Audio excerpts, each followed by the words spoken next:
Hey guys, welcome to the GM's table, and we're revisiting City of Mist. If you haven't checked that out before, I'll throw a link to my first review here.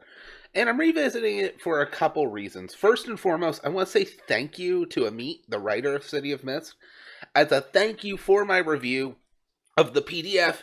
He sent me a hardcover. And if you were, if it sounded like there was a good bit of material in this book, but you weren't sure, this tome is massive. When I say this is a complete game, it is above and beyond a complete game. In fact, about here is where the complete game is. Not exactly. I didn't get the right page. The rest is additional material that's good for any game. So, the other reason I wanted to cover this, other than a thank you, and no, it wasn't, I'll send you this if you do a second video. I want to do this. This is a game I love, and I really wish I had the time to run right now, but I'm running 4 games. Oh, excuse me. This is on my docket once we start wrapping up some of our campaigns. But the best thing is I want to bring it up because it's building momentum, but still a slightly lesser known game, and it's easy for you to have missed my one review or haven't heard about it. Heck, I got this game because I just, after 2 months of seeing, oddly enough, Facebook ads for it, I was like, screw it. I'm going to look into this game. I'm going to see if it's legit. And everything I saw was like, wow, this looks legit. This art is amazing. Oh, it runs off something similar to the Apocalypse engine?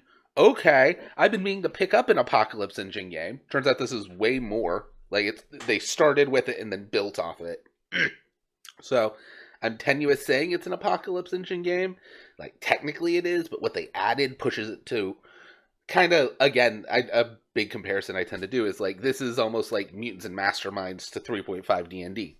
It started there, but it got pushed somewhere totally unique, which is awesome. But I took the plunge, I got the PDF, and I still consider this one of the best purchases I made of last year.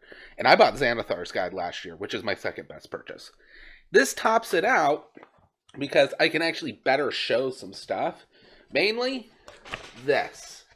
This is the iceberg method. Again, I talk about it in my review. But this iceberg method is how to write detective cases and mysteries and give things an overall noir feel. Basically, a way to write adventures where things actually have to be uncovered, and adventures can grow in complexity as your players dig deeper in a way that's actually pretty simple, works in any genre, however it handles noir amazingly, because it gives that very detective-y feel, and it's not specific to the system.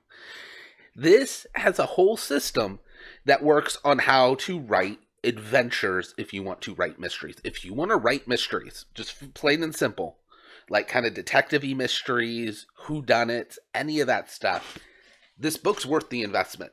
110%. Even more so, they then take those same concepts and don't just go, oh, it would also work in campaign. They then have a whole separate section where they take those same concepts and what you change about them to put it on a much larger scale for also how to write campaigns that have unfolding mysteries. So if you want campaigns with twists and turns that don't feel random, that feel like everything had been plotted out, but with also not feeling railroady, it's in here. And that is so valuable to me. I do tend to run a lot of modern stuff, so that's fine. Now, the other thing, because this is an Apocalypse engine system, everything's built on tags and descriptors, which means within the game, that works and that's its mechanics. But it also means I can convert this to Savage Worlds. I just have to figure out the numbers to it. Or I can convert to a D20 system. I just have to figure out what I want the numbers to be. And there is no, oh, you didn't get the numbers converted right. Well, I like that. Because it gives me a little bit of looseness and a little bit of freedom. What this instead does is the tags let me know how to run characters. Which means if I'm converting it to other systems, it still works great. But more importantly, when we go to the back, they have 3 of them, I believe. Oh, so many appendices that are super useful. Here. Kwaku. Right. Kwaku, that's how they say it. If you watch American Gods, you know who this is. This is the Spider God. This is a good example. This actually isn't as good of an example as Hades, because, yeah, Kwaku is his human name. It's Anisi. Again, if you watch American Gods, you know who Anisi is. This is their take on him. These are multi-page, like, dossiers, including with their own iceberg on how, like, their pre-made infrastructure of what their plans are. Again, the iceberg method is a really cool visual method as well. So you can have this big, long write-up, but you just throw that there, and that's a quick reference. Super helpful. But there's these, like, multi-page, almost like packet dossiers in here for 3 separate villains. I'm forgetting the third. But we have Kwaku. We have, I forget, it's an Italian mafioso name for Hades, because Hades runs like a mob ring in their setting. And it gives you the big bad. It gives you their plans. It gives you who works for them. If they have important enough bad guys, it gives City of Mist's stats. Again, as we said, those are very narrative stats, but easily convertible as well for their bigger minions. These are full. If you're running a modern game, here's the thing. Like I said, if you're running a mystery in any genre, this book is useful to you. I wouldn't say drop the $60 for the hardcover unless you really want it, because, again, the art in here, this is some of the most basic art, and it's still gorgeous. There's multi-page, like, splash comics in here. So, if you really want that art, yeah, drop it. But if not, if it's just mystery, if you're writing, like, fantasy mystery, yeah, start with the PDF. But if you're writing a modern game for any system that's, like, modern fantasy, if you're writing, like, a Dresden game, this kind of stuff I would love to see with I would love to see with, like, an ETU spin on it, because there's a lot I could use for ETU here. Any of those, my Intrepid Investigator setting, which I'm still slowly working on because I want that to be a truly fleshed out system for people. Any modern fantasy, or even really modern horror, you could use a lot of this for. And any detective game, no matter the genre, all will use this book. Now, they'll use different amounts of this book, but it's just, I'm in awe, and I'm super, I'm super happy I got a physical copy of this, because I can reference it when I'm writing, so I don't have to be on my laptop all the time. But I'm really just happy to keep this in my collection. I love this cover art. This gives the exact feel of what the game is. Also, I don't know how to describe it, but it's actually not a glossy finish. It's like kind of a matte, has a little bit of a satiny grip to it finish, which I really like. It's stable. It doesn't slip in my hands like a lot of D&D books can. But yeah, that's it. I wanted to do, again, a revisit on the physical copy now that I have it. I prefer to review physical copies if I can, and I couldn't in this one, because I bought the PDF, because the hardcover was twice as much. I bought it around Christmas time. But again, thank you so much, Son of Oak Publishing. Thank you so much, Amit, for sending me this book. You really, really did not have to. I've already been praising this game whenever I get the chance.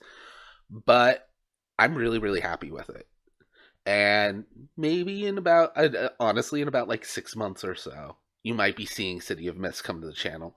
Because I did a playtest of it. I ran it with my Friday group when we didn't have enough of us to get a full session in, because we were running a Savage Worlds game at the time, and it was very character driven, so we couldn't have missing players, and we ran City of Mist instead.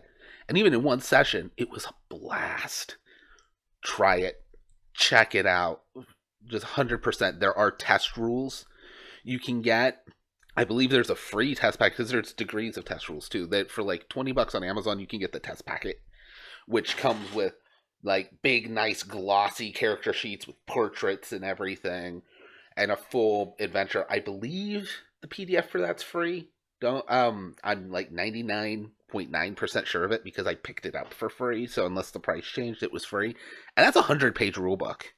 That's really everything you need to try the game. It just doesn't have the stuff for making characters. You get pre-made characters, and it doesn't have these super, super useful tips. I don't even want to call them tips. Chapters on writing adventures. That's in the full one.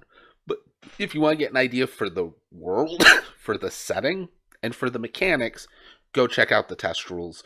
I'm not going to drop a link in my doobly-doo because I linked it all in that video, that there should still be like a question mark or exclamation point. I always forget what the dot is up there for the linked video. I don't want to flood everything with confusing links here and links there. Just go click, and you'll go there. But I will catch you guys next time. Bye. If you like that video, check out another video over here. Whatever it is, it's probably pretty good. Don't forget to like, share so other people can find the channel, and subscribe right up there.